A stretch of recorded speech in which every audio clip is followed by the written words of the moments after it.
أعوذ بالله من الشيطان الرجيم وبه نستعين وعليه نتوكل والصلاة والسلام على أشرف الأنبياء والمرسلين أما بعد.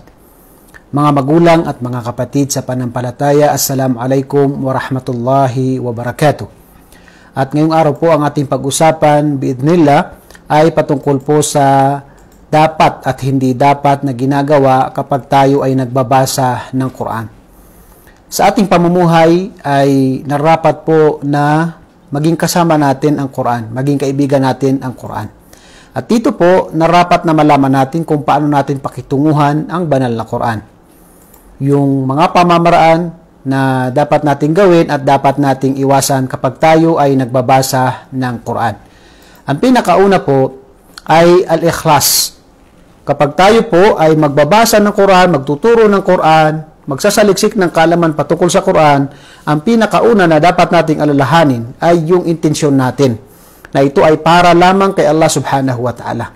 Kung ikaw ay magsasaliksik ng kaalaman, ikaw ay nagtuturo ng patungkol sa Quran, ikaw ay nagbabasa ng Quran, kung ang hangarin mo dito ay para kay Allah subhanahu wa ta'ala, ay makukuha mo ang gantimpala ng pagbabasa ng Quran. Pero ito ay walang saysay kay Allah subhanahu wa ta'ala.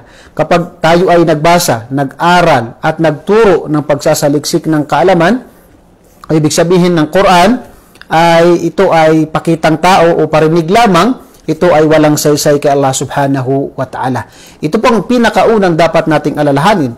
Dahil nabanggit po sa hadith ng Imam Muslim na tatlo po ang pinakaunang papasukin sa impyerno. Sila ay tatapon sa impyerno. At ang pinakauna rito ay yung nakipaglaban sa landas ni Allah. Pero ang totoong hangarin niya ay upang mapuri siya ng mga tao. At pangalawa dito ay yung tao na nagsaliksik ng kaalaman, nag-aral ng Quran. At hindi para kay Allah subhanahu wa ta'ala, kundi para siya ay purihin ng mga tao. Masabi ng tao na siya ay nakasaulo ng Quran, siya ay magaling magbasa ng Quran. So itong gagawin natin na pagbabasa ng Quran, ito ay pagsamba kay Allah subhanahu wa ta'ala, pag-alala kay Allah subhanahu wa ta'ala. Kaya narapat lamang na ito ay para lamang kay Allah subhanahu wa ta'ala.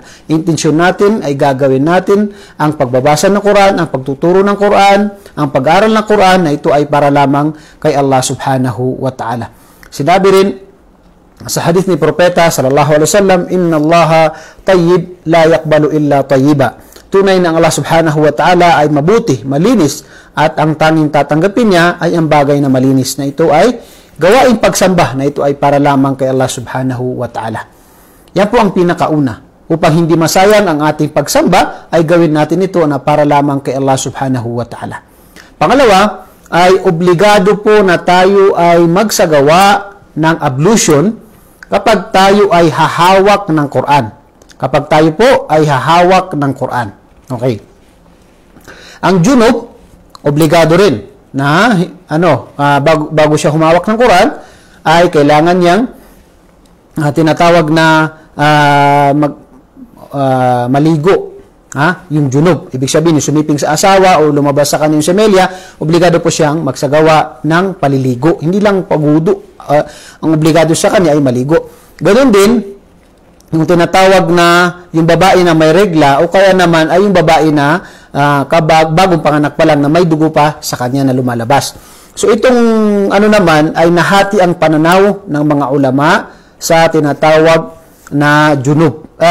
Yung may regla na babae at saka yung babae na bagong panganak. Doon po sa junub, yung lumabas sa kanya ang semelya, wala po tayong problema doon, dahil ito po ay napagkasunduan na haram po na hawakan niya ang Quran, maliban lamang na siya ay pagkatapos niya maligo ay pinapahintulutan sa kanya na hawakan ng Quran. Ang mga babae naman na mayroong regla at mga babae naman na kapapanganak lang nila, may mga ulama na nagpahintulot dito na hawakan nila ang Quran kung ito ay kinakailangan. Kung ito ay kinakailangan, at ang mas mainam, katulad nung magbabasa ng Quran, halimbawa, pagbabasa ng may regla sa Quran na ito ay sa cellphone. Kumbaga, cellphone ang hawakan natin, ang mga ibang ulama pinahintulutan nila ito dahil hindi mo, ang tunay na hawak mo ay hindi yung banal na Quran, kundi ito ay kopya lamang at ito ay nakalagay sa memory, nakalagay sa cellphone. So, pinahintulutan ito ng ibang mga ulama. Okay? Pero yung yung paghawak ng mismong Quran, yan po ay marami pong nagsabi ng mga ulama na mas mainam na ito ay hindi hawakan ng isang tinatawag na yung junub at saka yung tinatawag na may regla at saka yung babae na kapapanganak pa lamang. Okay. Pangatlo, na ito po yung dalil para at least meron tayo. Sinabi ng propeta sallallahu alaihi wasallam, la yamassul Qur'ana illa tahirun. Hindi pinapahintulutan ang paghawak ng Quran maliban lamang sa sila na malilinis. Yan po ay sa hadith na isinalaysay ni Ad-Dar al-Qutni. Okay, pangatlo po ay yung pagharap sa kibla. Yan po ay sunnah, hindi po siya obligado. Sunnah po, ayon sa maraming mga ulama, ang pagharap sa kibla kapag nagbabasa ng Quran. Hindi po siya obligado. So pwede po na tayo ay magbasa na hindi tayo nakaharap sa kibla. Kung halimbawa, ang propeta sallallahu alaihi wasallam, siya ay katulad mamaya, papaliwanag natin na pinapahintulutan na tayo ay magbasa ng Quran, na tayo ay nakasandal, nakahiga, nakatayo, pinapahintulutan. So, which is sa panahon ni propeta sallallahu alaihi wasallam, ay isa sa mga nabanggit na siya ay nakasakay sa kamelyo at siya ay nagbabasa ng Quran. So, pinapahintulutan po na kahit saan tayo nakaharap. Pero mainam po, kung tayo ay sa masjid, kung ito sa bahay, kung kaya natin, ay humarap tayo sa kibla. Pero kung hindi natin kaya, hindi po siya obligado. Ito po ay sunnah ayon sa ibang mga ulama. Okay, pang-apat po ay isabuhay natin ang banal na Quran. Isabuhay natin ang banal na Quran. Ito po yung pagkakaiba. Dapat natin din tanungin yung sarili natin. Bakit ba hindi tayo nababago ng banal na Quran? Ang banal na Quran ay shifa, gamot. Pero ang buhay natin ay hindi nababago ng Quran. Ang Quran ay siyang pamumuhay natin. Doon kinukuha ang pamumuhay natin, pero bakit hindi tayo nababago? Dahil hindi natin isinasabuhay ang banal na Quran. Ito yung dapat na intindihin natin. Marami kasi na ang Quran ay ginawa lang niyang minsan decoration sa bahay. Ginawa niyang anting-anting. Binabasa niya ang banal na Quran pero hindi niya alam ang kahulugan. Hindi niya isinasabuhay ang kahulugan. Alam niya ang kahulugan pero hindi niya isinasabuhay. Ang banal na Quran ay ito ang huling kasulatan na punong-puno ito ng mga himala at ito ay tinatawag na pamumuhay ng isang Muslim. Dito kinukuha ang pamumuhay natin bilang isang Muslim. Ngunit ang masakit dito ay karamihan sa atin ay binabasa ang Quran kahit na yung translated binabasa natin pero hindi natin isinasabuhay ang napapaloob sa banal na Quran. Kaya nga sinabi ng Allah sa banal na Quran, yung pagkakaiba na hinalintulad niya ito. Sabi ng Allah, mathalul ladina humilu at-taurata thumma lam yahmiluha kamathalil himari yahmilu asfara. Bi'sa mathalul qawmi alladhina kadzabu biayati Allah wallahu la yahdi al-qawma adh-dhalimin. Suratul Jum'ah. Na sinabi ng Allah na hinalintulad ng Allah subhanahu wa ta'ala ang mga tao, mathalul ladina humilu at-taurat. Sila sinong mga Taurat? Ang mga Hudyo. Itong mga Hudyo ay nalaman nila ang Torah na ipinadala kay Musa. Okay? Moses alayhi salam. Pero nalaman nila ito pero hindi nila isinabuhay. Kaya hinalitulad sila ng Allah subhanahu wa ta'ala na parang donkey na yung himar, donkey na punong-puno ang kanyang likod ng mga bagay na hindi niya alam anong mayroon dito. So marami din sa panahon natin ngayon na minsan halos nagiging katulad tayo ng mga tao na sila ay binabasa nila ang Quran, pinag-aaralan nila ang Quran pero hindi sinasabuhay ang Quran. Ang mahirap dito ay pinagyayabang natin na tayo ay Muslim, na tayo ay may alam sa Quran pero hindi natin sinasabuhay. Kaya hindi nababago ng Quran ang ating pamumuhay. Kaya narapat sa isang mananampalataya, kaya nga ang mga sahaba hindi nila sinasaulo. Maraming mga riwaya, mga salaysay na hindi nila sinasaulo. 10 aya lang sila nag-aaral ng Quran at bago sila pumunta sa ibang mga talata sa Quran ay kanila itong isinasabuhay. Yun ang pagkakaiba kung bakit ang mga sahaba ay naging matagumpay ang kanilang pamumuhay. Naging maganda yung kanilang pamumuhay. Bakit? Nabago ng Quran ang kanilang pamumuhay. Bakit? Dahil hindi sila pumupunta sa ibang mga aya maliban labang na pag napag-aralan nila itong 10 aya ay isa sa buhay nila saka sila magsasaulo at mag-aaral ng bagong mga talata sa Quran. So napakaganda kung maisabuhay natin. Halimbawa sa atin, palagi nating binabasa ang suratul Fatiha. Bismillahirrahmanirrahim. Alhamdulillahi rabbil alamin, arrahmanirrahim, maliki yaumiddin. Ito iyyaka na'budu wa iyyaka nasta'in. Iyyaka na'bud, sa iyo lang kami sasamba. Sa panahon natin ngayon, maraming gumagawa ng shirk. Mga pangitain, mga iba't iba pang mga uri ng mga pangitain, mga pangkukulam, mga iba pa, na siya isang Muslim. Sinasabi pa niya sa kanila sala, iyyaka na'bud, siya lang sasambahin. Pero hindi na sinasabuhay yung iyyaka na'bud. Ikaw lang ang aming sasambahin. Pag sinabi mong ikaw lang, wala nang iba. Bawal ang lahat ng uri ng shirk. Wa iyyaka nasta'in. Sa iyo lang kami hingi ng tulong. Marami sa atin na minsan nawawala na ng pag-asa sa buhay dito sa mundo. Bakit? Ay wala siyang pagtitiwala kay Allah subhanahu wa ta'ala. Ang tiwala niya kung ano yung kabuhayan niya. Kaya sa atin, dapat binabasa natin ng Quran at ito ay isinasabuhay natin. Okay. Panglima ay yung palagiang pagbabasa natin ng Quran. Huwag nating iwan ng Quran. Bakit? Kung makikita natin, ako mismo ay sinasabi ko ito sa sarili ko. Bakit? Pinapayuhan ko rin ang sarili ko. Napapansin ko minsan, ito nasabi ko ito sa ibang lecture na, ako minsan, sinasabi ko sa sarili ko, Allahul Musta'an, dumating yung isang week, Jum'ah. Pagkatapos dumating ang isang Jum'ah, hindi ko nabasa ang banal na Quran. Tayo ay patawarin ng Allah subhanahu wa ta'ala. Narapat lamang na palagi natin basahin ng Quran. Kung di lang dumating ang Jum'ah, tapos pupunta ka ng masjid, magbabasa ka ng Suratul Kahf. So, ibig sabihin, ang nababasa lang ng isang tao sa loob ng week ay Suratul Kahf. Yung iba pa, wala talagang nababasa sa banal na Quran. Hanggang Ramadan lang siya nagbabasa ng Quran. So, hindi po ganun. Dahil ang sinabi ng propeta sallallahu alaihi wasallam na hinalintulad niya yung banal na Quran sa tinatawag na yung hindi pagbasa dito, yung pagbabasa at hindi pagbabasa dito ay hinalintulad ng propeta sallallahu alaihi wasallam sa tinatawag na isang kamelyo. Na kapag ito ay tinali mo, ay mananatili ito. Ito ay sa pamagitan ng palaging pagbabasa ng Quran at pag-alala sa Quran. Ito yung kanyang pagtali mo doon. Parang kamelyo na tinali mo. At sinabi ni Propeta sallallahu alaihi wasallam, kapag hinayaan mo yung kamelyo, hindi mo itinali yung kamelyo, ay anong gagawin ng kamelyo na yun? Mawawala. Katulad ng Quran. Wallahi al-adim, marami sa atin nagsaulo ng suratul, dito suratul Nas. Nagsimula tayo mag-memorize ng Juz Amma. Yung Amma yatasaalun, abasa wa tawalla, hanggang sa suratul Nas. Marami sa atin ang halos nakasaulo sa mga bagay na ito. Pero, pag isaulo natin ngayon, hindi na maisaulo. Ang alam lang natin, kaya nga marami nagsasala, Allahul Musta'an.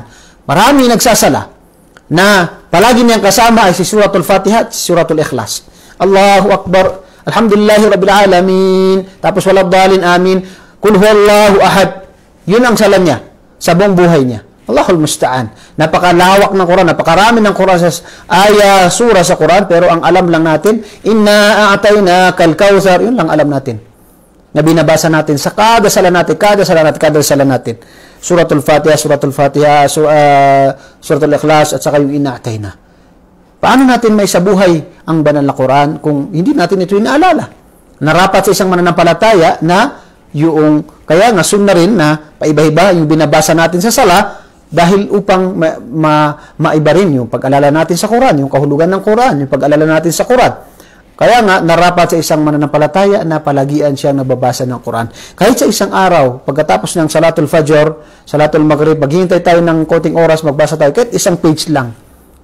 At least nakakabasa ka at hindi nagiging bakante yung pagbabasa ng Quran na magiging tayo ay nagbabasa lang ng Quran kapag Ramadan. Subhanallah. Yung sa mga tao na ganito, pamumuhay nila, payuhan po natin ang ating sarili.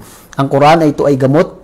Ito ang pinakahuling tipan ay pinadala sa atin. Kaya narapat lamang na ito ay basahin natin. Kasama rin doon ay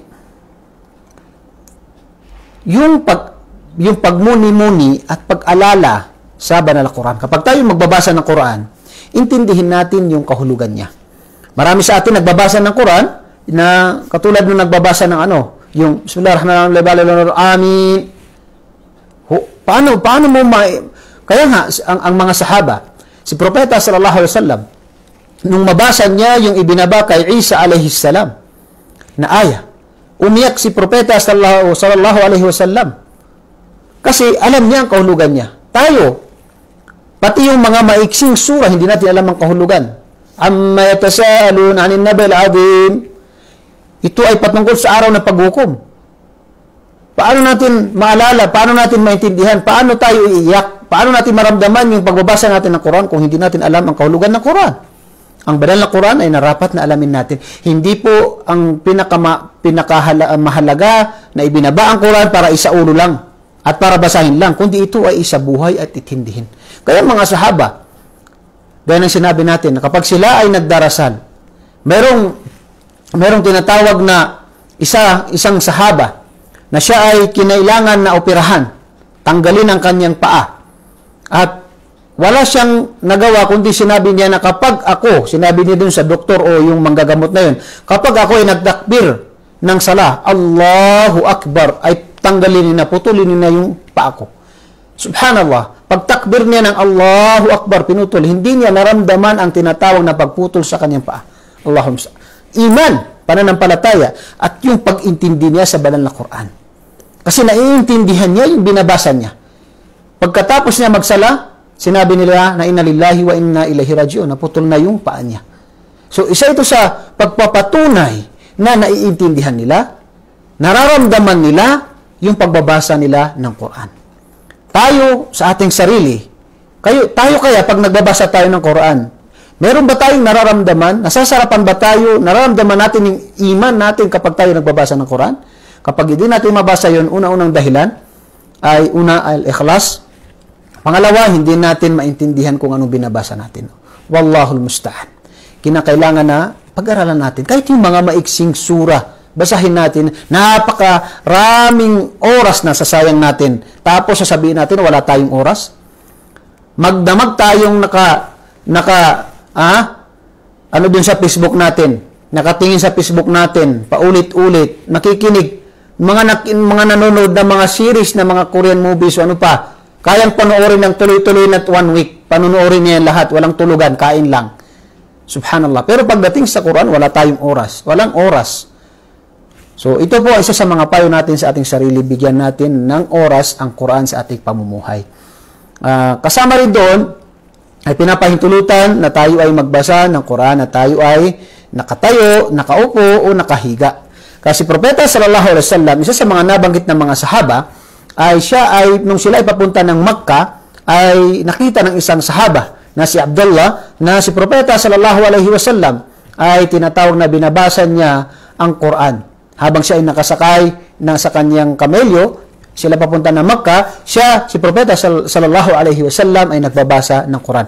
Ganun din, isa sa mga hadith na nabanggit ni Aisha radhiyallahu anha, ang asawa ng Propeta sallallahu alaihi wasallam, na anak ni Abu Bakr as-Siddiq, na sinabi niya na ako ay nasa kalagayan ng haid. Ibig sabihin, siya ay may regla, at dumikit sa akin, sumandal sa akin si Propeta sallallahu alaihi wasallam, at siya ay nagbabasa ng Quran. So, pinapahintulutan po ang bagay na yon.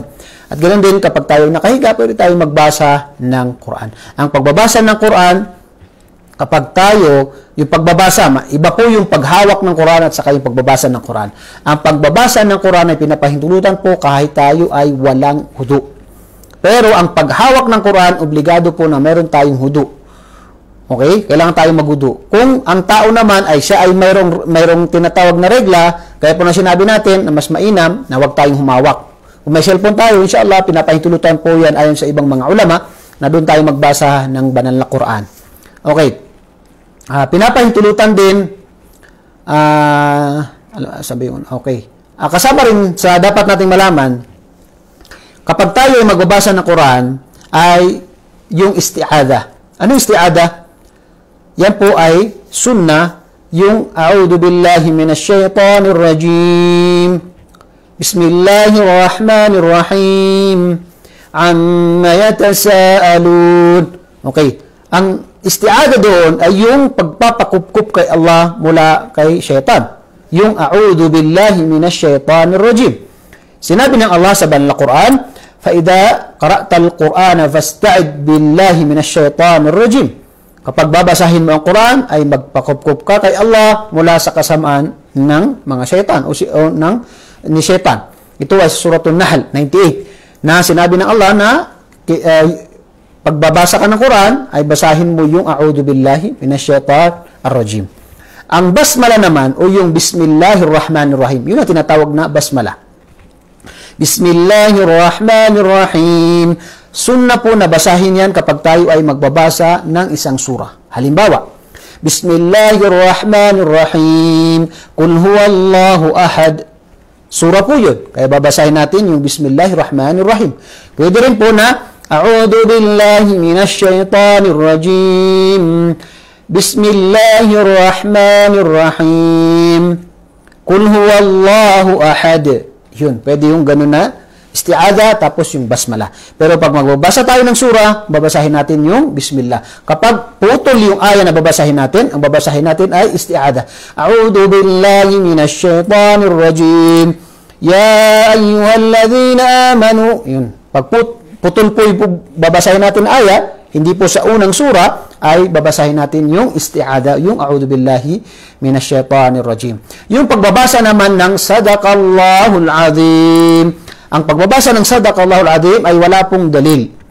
Wala pong dalil sa bagay na yan, kaya ito ay magiging bid'ah kapag ginawa ng isang tao na ito ay sunnah o ito ay obligado. Pag ginawa ng isang tao na ito ay sunnah o ito ay ginawa niyang obligado, ay ito ay magiging bid'ah. Pero kung sasabihin na ito ng tao, paminsan-minsan, walang masama sa bagay na ito. Pero ginawa itong sunnah, ginawa itong obligado, kada katapos niya magbasa ng Quran, magsasabi siya ng sadaqallahul azim, gagawin ng obligado, ito po ay magiging bid'ah. Bakit? Dahil wala pong dalil mula sa kay Propeta sallallahu alaihi wasallam at sa mga sahaba na sila ang tunay na nakaintindi sa sunnah ni Propeta sallallahu alaihi wasallam na ito ay may dalil na babasahin yung tinatawag na sadaqallahul azim. Okay. Kasama rin doon yung pagbabasa ng Quran ng mahinahon. Yung maintindihan natin yung kahulugan niya.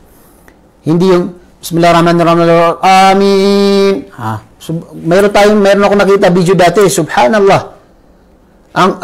Paano mo makukuha yung reward na sinabi ng Allah na isang letra ay 10 kabutihan? Dahil hindi mo makukuha yun kung hindi mo na alam yung binabasa mo. Hindi mo na naintindihan kung anong binabasa mo. Narapat, kahit bilisan natin, yung, halimbawa, tayo ay gusto natin na mas marami makuha natin na reward, at mas marami ang may mabasa natin, yung sakto lamang po, babasahin natin, yung binabasa natin, na hindi po magkakadugdugtong, ibig sabihin magkakamali-mali yung tinatawag na binabasa natin doon dahil sa sobrang pagmamadali natin. Yung dahan-dahan lamang po at maintindihan natin yung binabasa natin at walang mapuputol na mga letra doon dahil may iba yung tinatawag na kahulugan niya. Okay. Kasama rin doon yung pagandahin mo ang boses mo. At yung pagpapaganda ng boses ay makukuha mo lang yan kapag pinag-aralan mo ang banal na Quran. Yung tajwid. Yung tajwid. Kaya magkaiba. Halimbawa sa nag-aadan. Sabi ng nag-aadan, Allahu Akbar, Allahu Akbar. Ayun, nag-aadan sa adan yan. May nag-aadan na Allahu Akbar, Allahu Akbar. Magkakamali-mali na, nadagdagan, nabawasan. Ganun din sa pagbabasa ng Quran. Kapag pag nagbabasa ka ng Quran, Alhamdulillahi Rabbil Alamin. Pag sinabi nagkamali na yung meaning. Ar-Rahmanir Rahim, Ar-Rahmanir Rahim, mali na yung meaning. Maliki Yawmiddin. Yung pagbabasa ng Quran, kapag alimbawa itong napalitan yung letra ng ibang letra, nag-iiba po ang kanyang meaning. Kaya ang pagbabasa ng Quran ay narapat na pag-aralan natin ito ng ang kanyang tajwid. Marami po na nagbibigay ng oras sa mga ibang sa Islam, pero ang pagdating sa Quran ay wala po tayo ibinibigay na tamang oras sa pagbabasa ng Quran. Ang pag-aral ng tajwid ay obligado po dahil ang tinatawag na lahan al-jali, ibig sabihin yung malaking pagkakamali sa sala ay maaaring maiba niya yung meaning ng sala, ay masisira po ang tinatawag na sala ng isang tao. Kaya po narapat na mag-aral tayo ng tajwid kung kaya natin para po maging maganda yung boses natin sa pagbabasa ng Quran. Ang tajwid ay napaka-obligado po sa atin. Bakit? Kahit yung mga ano lang na aya. Kasi kung hindi natin, kapag binasa natin ng Quran na naiba yung meaning niya, ito ay maaaring magkasala tayo doon. Lalo na kung hindi natin binigyan ng tamang oras ang pag-aaral ng tajwid sa banal na Quran. Kasama rin doon na sunna rin yung pagbabasa ng Quran na malakas. Kung hindi ka makakaistorbo sa mga tao sa paligid mo, o kaya hindi ito magiging riya o pakitang tao. Halimbawa, isang tao magandang boses niya, o may mga ustad doon, may mga kaibigan doon, may mga ano doon, mashallah, babasahin niya ang Quran, palalakasin niya para purihin siya. So wala itong saysay kay Allah subhanahu wa ta'ala. Ganun din na kapag nagbabasa tayo ng Quran, lakasan natin yung boses natin, may mga katabi tayo na nagsasala, nagbabasa ng Quran, so nadidisturb sila doon sa pagbabasa natin ng Quran na malakas. Minsan, yung nagsasala, nawawala siya. Yung binabasa niya, hindi na naalam dahil ikaw naririnig niya. So, ang maganda doon, kung wala kang maistorbo, maganda, malakas yung pagbabasa ng Quran. Pero kung hindi, may maistorbo tayo, mas mainam na yung sa atin lang. Naririnig lang natin yung binabasa natin. Pero tandaan po natin, ang pagbabasa ng Quran na silent ay hindi po yung silent. Halimbawa, no, tayo nagbabasa ng Quran, sample, ganito. Ganito, on your eyes only. Wala po tayong makukuhang reward doon. Hindi po papasok dyan sa yung isang letra, isang pong kabutihan. Dahil ang tamang pagbabasa ng Quran ay babanggitin po natin kahit yung sa ating dila na naririnig lang natin. Halimbawa, Bismillahirrahmanirrahim, Alhamdulillahi Rabbil Alamin, Ar-Rahmanirrahim. Ganun, maririnig mo yung boses mo. Pero, kung yung mata mo lang nagbabasa, wala po tayong makukuhang reward doon. Hindi po katulad ng nagbabasa ng Quran na binabasa niya, hindi po natin makukuha yung reward na isang letra ay sampung kabutihan. Kaya dapat yan ay alalahanin natin ng bagay na ito. Okay. Ang hindi natin, yung dapat na pinaka mabilis na pagbasa ng buong Quran. Nagkahati ang mga ulama. Mayroon nagsabi na 2 buwan, kailangan matapos mo ang Quran. May nagsabi na basahin mo ang Quran sa loob ng 40 days. May nagsabi naman na basahin mo ang Quran sa loob ng 1 buwan. May nagsabi naman na sa loob ng 10 days. At may nagsabi naman na sa loob ng 7 days. Dahil ito sa hadith ni Propeta sallallahu alaihi wasallam, nabanggit po yan. Kaya po sinabi ng mga ulama na ang pinakamabilis na pagbabasa ng Quran ay hanggang 7 days. Dahil kapag lumagpas pa doon, ibig sabihin ay masyado nang mabilis at hindi mo na maunawaan yung binabasa mo. Kaya yung kapag sa Ramadan, dahil palagi tayo nagbabasa, kung kaya natin kaya nasabi natin na basahin natin ang Quran na mabilis, pero yung naiintindihan natin yung kahulugan niya. Hindi po yung sobrang bilis, dahil ito po ay baka hindi po natin makuha yung reward na sinasabi doon sa hadith ni Propeta sallallahu alaihi wasallam. Ang pagkatapos ng Quran, pagkatapos ng Quran, meron tayong tinatawag na dua khatm. Ayon po kay Sheikh Uthaymin, rahimahullah, ito tinanong sa kanya, yung dua pagkatapos ng sabi ni Sheikh Uthaymin, pagkatapos magbasa ng Quran at sa Qiyamul Layl, ito ay dua al-khatm. Dahil sa pagtatapos mo ng Quran ay magdudua. Sinabi ni Sheikh Uthaymin, sabi niya, wala akong alam na tinatawag na khatm, yung pagtapos ng Quran na dua sa pagkatapos, halimbawa sa Ramadan. Wala ang sahaba, wala ibig sabihin, wala itong dalil mula kay Propeta sallallahu alaihi wasallam at mula sa mga sahaba niya, maliban sa si Anas bin Malik ay pagkatapos na siya ay nakakhatam ng Quran, ay inipon niya ang kanyang pamilya at siya ay nagdua. So ito ay nabanggit sa athar ni Anas bin Malik radiyallahu anhu, na ito'y ginawa niya pero hindi sa loob ng sala. Pagkatapos ng sala, siya ay nagsagawa ng dua. Ang dua po ay ito po, kung ito ay sa loob ng sala, halimbawa may magdudua sa loob ng sala, ito po ay narapat na wikang Arabic. Pero kung sa labas ng sala ay maaari po, dahil hindi po ito loob ng sala. Ang dua, palagi nating alalahanin na ang dua sa wikang Arabic ay ito ay kapag sa khutbah ng Jum'ah, Kasi loob ito ng sala, ganun din kapag sa loob ng sala, kapag tayo nakasujud, kapag tayo ay pwede tayo magdua, kapag tayo nagtahiya, pagkatapos ng tahiya tayo magdudua. So ito po ay wikang Arabic. Kung hindi natin alam yung wikang Arabic, sa puso natin. Sa puso natin yung panalangin natin. Pero paglabas po, labas sa sala, ay pwede po ang sa wika nating Tagalog, pero mainam kung wikang Arabic. Ganon din na sunnah kapag nakabasa tayo o nakarinig tayo na nagbabasa ng Quran na mayroong sujud yung tinatawag na sajda, na mayroong kailangan tayo magpatirapa, mayroong sign na tinatawag na tayo ay magpapatirapa, ayatus sujud, ay kailangan o sunnah tayong magpatirapa. So ibig sabihin, bakit po hindi ito obligado? Ang propeta sallallahu alaihi wasallam ay nangyari na mayroong nagbabasa sa kanya ng sura.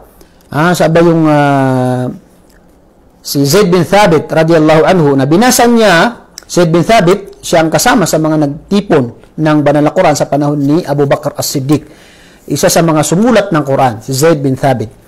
At nung binasa niya ang Quran kay propeta sallallahu alaihi wasallam, na merong tilawa, suratul Najm, merong tilawa dito na pag binasa mo ay merong sujud at tilawa, ibig sabihin ay magpapatira pa. Ang propeta sallallahu alaihi wasallam ay hindi siya nagpatira pa. So merong aya, maraming aya na binasa dito ang tulad ng suratul Nahl na hindi nagpatira pa ang suratul Nahl, iba yung sa suratul Najm, ang propeta binasa sa kanina ni Zaid bin Thabit, hindi siya nagpatira pa. Pero sa ibang mga sura at ibang mga hadith, ang propeta sallallahu alaihi wasallam kapag binabasa niya ang sura na mayroong tinatawag na sujud at tilawa, ay ang propeta ay nagpapatira pa. Kaya ito po ay mas mainam, at ito hindi obligado, pero ito ay mas mainam kung kaya natin na tayo ay magpatira pa kapag tayo ay nagbabasa. Tayo man ay sa ating sala, o tayo man ay nagbabasa sa hindi sala, nakaupo tayo sa masjid, nagsasalat o sa bahay, tayo ay nagbabasa ng Quran. Kung dumaan tayo doon na may sign yan ng parang masjid, yan ang tinatawag na sujud at tilawa. Pag nabasa natin, nakita natin yon, ay tayo ay magpatira pa. Ayon sa mga nagsulat ay 15 na mga aya sa Quran o sura sa Quran na makikita natin doon yung sujud at tilawa na sunnah na tayo ay magpatira pa. Ganun din, kasama dapat nag-iwasan na kapag tayo nagbabasa ng Quran, tayo ay inaantok, na hindi na natin alam yung binabasa natin. Hindi natin maintindihan. Hindi natin alam saan tayo, saan ba yung binabasa natin. Minsan, nangyari siya sa atin. Sinabi sa hadith ni Propeta sallallahu alaihi wasallam na falam yadri. Hindi niya alam kung ano binabasa niya. Ma yaqulu falyattaji. Ibig sabihin, magpahinga siya. So pag tayo ay nagbabasa ng Quran na tayo inaantok, hindi na natin alam kung saan tayo, ano binabasa natin, magpahinga tayo. Siya ay matulog o magpahinga, tapos sakala siya ulit magbasa ng Quran. O kaya uminom ng kape, o kaya ay magudo para at least medyo mabuhayan ang katawan at ang pag tayo ay inaantok na, kung gusto pa nating magbasa ng Quran. Okay, kasama rin doon na ipinagbabawal na kapag tayo ay nakayuko sa sala, ruko, at nakasujud, ay pinagbawal dito ang pagbabasa ng Quran. Kung di babasahin natin, pag nakayuko tayo, subhana rabbil azim, pag tayo ay nagpapatira pa, subhana rabbil a'la. Pero ipinagbawal dito ang pagbabasa ng Quran. Ito ay nasa hadith ni Imam Muslim na ipinagbawal ni Propeta sallallahu alaihi wasallam kapag ikaw ay nagsujud, ikaw ay nagpatira pa, na ikaw ay magbasa ng Quran. Kapag nagyuko at nagsujud, intindihin po, hindi po sa yung suratul Fatiha, dahil yan po ay obligado, haligi ng sala. Ang ibig sabihin dito, pag nakayuko o nakaruko at saka nagpatira pa o nakasujud, yan po, bawal magbasa ng Quran dyan. Kundi sinabi ng Propeta sallallahu alaihi wasallam na fajtahidu fid du'a, paramihin niyo yung dua sa sujud. Ganun din na dapat nating yung pagpapatira pa at saka pero sa sala, so nang pag tayo nakatayo doon, babasahin natin yung suratul Fatiha at kung ano ang kaya natin basahin na mga sura. Kasama rin doon na dapat natin malaman na hindi po kanais-nais ang paglalagay ng mga aya sa mga bahay bilang dekorasyon o bilang agimat? Bilang agimat. Okay. Ang purpose natin kung bakit tayo maglalagay ng mga ayat sa bahay ay para mabasa natin. Kung yun, inshallah pinapahintulutan. Ayatul Kursi, ilalagay natin sa bahay na para pag naalala natin, nababasa natin yung Ayatul Kursi. Okay? Pero, kung decoration, gaya ng sinabi ng mga ulama, at ito ay tabarruk, ibig sabihin ng tabarruk, ilalagay dyan bilang agimat. Para hindi makapasok si syaitan. Ganun din sa mga nagtitinda, naalala ko dati, na ilalagay sa papel yung Ayatul Kursi, tutupiin, ganito, ganon, ilalagay sa mga dingding ng tindahan bilang agimat. Yan po ay papasok sa bid'ah. Yan po ay papasok sa bid'ah na gawain. Hindi po gagawing agimat, kundi ang Quran ibinaba po para basahin natin, alalahanin natin, at isabuhay natin ang banal na Quran. Ganun din ang mismong Quran, ilalagay mo sa sasakyan bilang agimat. Ay makikita mo, yung Quran na yun, ilalagay doon, hindi siya nababasa. Ang purpose lang doon, agimat. Hindi po yan pinapahintulutan sa opinion ng maraming mga ulama. Dahil dapat tayo magtiwala kay Allah subhanahu wa ta'ala. Ang Quran ibinaba para basahin, para alalahanin at isabuhay. Anong faida kung ibinaba ang Quran tapos hindi natin alam paano bumasa ng Quran? Lalagay lang doon natin doon sa mga dingding, sa mga gilid ng bahay, sa mga para agimat. So yan po ay hindi pinapahintulot. Bagkus ang Quran ay babasahin, isa sa buhay at alalahanin ang Allah subhanahu wa ta'ala. Ngunit kung ito ilalagay natin bilang isang natawag na para maalala natin ang Quran, para ilagay natin sa pinto para pag gusto natin magbasa ng Quran, nakakabasa tayo, ganyan din ilagay natin sa dingding yung Ayatul Kursi para pag naalala natin, binabasa natin, inshallah ay ito po ay pinapahintulutan. Iwasan din natin bilang panghuli yung mga gawain na hindi po pinapahintulutan ng Islam o hindi po kanais-nais ng Islam. Halimbawa, yung paghalik ng Quran. Yung paghalik ng Quran. Ang paghalik ng Quran, mahal natin ng Quran, syempre. Yan ay dapat nasa puso ng isang tao ang Quran. Pero ang paggawing mong sunnah na palagi mo halikan ng Quran, ilagay mo sa puso mo, halikan mo ito, tapos hindi mo naman binabasa, ano ang faida? Ano ang makukuha natin doon? Halikan lang natin, tapos ilalagay doon ng Quran, hindi natin babasahin. Ang tunay na pagmamahal sa Quran, ay basahin mo ito, isabuhay mo. Intindihin mo ang nakalagay doon, pero sinabi ng mga ulama, walang dalil, dahil wala sa mga panahon ng propeta sallallahu alaihi wasallam na hinahalikan nila ang Quran. At ginalagay nila sa kanilang puso ang Quran. Kung mahal natin ang Quran, isabuhay natin at basahin natin ang bagay na ito. Ganun din, yung pagbabasa ng Quran sa libingan. Yan ay walang dalil na ginawa ng propeta at ginawa ng mga sahaba ng propeta sallallahu alaihi wasallam. Halimbawa, mayroong patay. Pumunta tayo sa libingan, binasa natin yung Quran para doon sa patay. Binabasa natin yung Quran para doon sa patay. Yan po ay matatawag na bid'ah. Ganun din yung pagtitipon-tipon ng mga tao para basahin nila yung buong Quran. Halimbawa, ikaw, first juz amma, juz thani, hanggang pang matapos ang Quran. May patay, tapos magtitipon-tipon yung mga nakasaulo ng Quran. Babasahin nila ito. Yan ay matatawag din na bid'ah. Bakit? Wala tayong dalil na ito ay ginawa ng propeta, ginawa ng kanyang mga sahaba. Mayroong Quran sa panahon nila, mayroong namatay sa panahon nila, bakit hindi nila ginawa? Kasi sasabihin naman ng iba, masyado kayong istrikto. Hindi po. Gusto lang natin na maisabuhay natin ang sunnah ni propeta sallallahu alaihi wasallam. Ang pagsamba ay lahat ng uri ng pagsamba ay ito ay haram maliban kung ito ay may dalil. Ganyan ka-stricto sa Islam patungkol sa pagsamba upang hindi tayo maligaw. Sinabi ng propeta sallallahu alaihi wasallam, para hindi kayo maligaw, panghawakan nyo ang Quran at ang sunnah ng propeta sallallahu alaihi wasallam. Hindi yung ginawa ng matatanda. Kung walang dalil, paano natin gagawin yun? Kung ginawa ng matatanda, ito pala ay gawaing pagkaligaw. Bakit sasabihin mo, gagayahin mo ang ginawa ng mga kamag-anak ni Abu Jahl o ni Abu Talib, na kanilang sinabi kay Abu Talib, iiwan mo ba ang relihiyon ng ating mga ninuno? Ito pagsamba sa mga ribultok. Kaya hindi siya, sinabihan siya ng propeta sallallahu alaihi wasallam, kung la ilaha illallah, sabihin mo ang la ilaha illallah. Pero ang kanyang sinunod ay ang ginagawa ng kanyang mga mga kamag-anak na ito pagsamba sa rebulto. Kaya hindi siya ginatawag na nagbalik loob kay Allah subhanahu wa ta'ala, kahit alam niya ng relihiyon ni Propeta Muhammad sallallahu alaihi wasallam ay ito ay tamang relihiyon. Kaya nga, hindi natin pwedeng gawing basihan yung ginagawa ng mga ninuno natin. Kung wala itong dalil mula sa Quran, mula sa hadith ng propeta at gawain ng pinagkasunduan ng mga sahaba, hindi natin ito pwedeng gawin. Kahit na alam natin na ito ay ginagawa ng mga matatanda. Dahil hindi sila yung basihan natin sa ating relihiyon. Kaya huwag natin sabihin palagi na itong mga tao na binago nila ang relihiyon. Hindi po, binubuhay natin ang sunnah ni propeta. At sa paggawa natin ng bid'ah, ay pinapatay natin ang sunnah ni propeta sallallahu alaihi wasallam. Pinapatay natin ang sunnah ni propeta sallallahu alaihi wasallam. Kaya ang tama, isabuhay natin ang sunnah ni propeta sallallahu alaihi wasallam. Kaya ganoon, itong mga bagay na ito, ang pagbabasa ng Quran, meron po sa panahon ni propeta. Meron po mga libingan sa panahon ni propeta.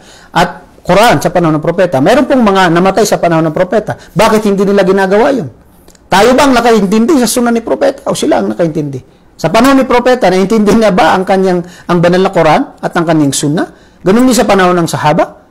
Sigurado, dahil sila yung nakaintindi. Binabasa kanila yung Quran at sa hadith, namuhay sila kasama ng propeta sallallahu alaihi wasallam kasi sila ang tunay na nakaintindi sa sunnah ni propeta sallallahu alaihi wasallam. Kung sinasabi natin yan, ay parang dinagdagan natin ang relihiyon natin. At ganoon din na parang sinasabi natin na nagkulang si propeta Muhammad at ganoon din ang kanyang mga sahaba na sila ang tunay na nagmamahal at nakaintindi kay propeta sallallahu alaihi wasallam. Kaya po kapag sinasabi natin ito ay malapit baka pumasok sa bid'ah, wag nating sabihin na bakit ginagawa naman ito ng mga ninuno natin at ganoon din na yung kayo binabago niyo ang relihiyon, puro bid'ah, puro hindi po. Isipin po natin, itinatama po natin yung ating relihiyon, yung tamang pagsamba. Isipin po natin na ang sinabi ng propeta sallallahu alaihi wasallam, 73, lahat ng magkakawatak-watak ang kanyang umma sa 73. At maliban sa isa, ang firqa najiyah, makakaligtas. Sinabi ng mga sahaba, sino ang makakaligtas o propeta ng Allah? Tandaan natin ito, sinabi ni propeta. Sabi ni propeta sallallahu alaihi wasallam, sino man ang nasa kalagayan ko ngayon at kalagayan ng aking mga sahaba. Napakalinaw. Napakalinaw na kailangan natin panghawakan ang sunnah ni propeta sallallahu alaihi wasallam at ganoon din ang napagkasunduan ng mga sahaba. Kung hindi yung ating ginagawang pagsamba ay hindi ginawa ng propeta, hindi ginawa ng mga sahaba, sigurado ligaw ang ginagawa natin pagsamba. Dahil sila ang tunay na nakaintindi at nagmamahal at nagsasabuhay sa sunnah ni propeta sallallahu alaihi wasallam. Kaya po sana pag tayo ay mayroon tayong mga itinatama na mga aral, maaaring ginagawa ng mga ninuno natin, maaaring ginagawa ng ibang mga kakilala natin, tingin po tayo ng dalil mula sa Quran, mula sa hadith, mula sa napagkasunduan ng ating mga sahaba. At ito tinatawag natin na salafus salih. Salaf as-salih, sila mga nauna.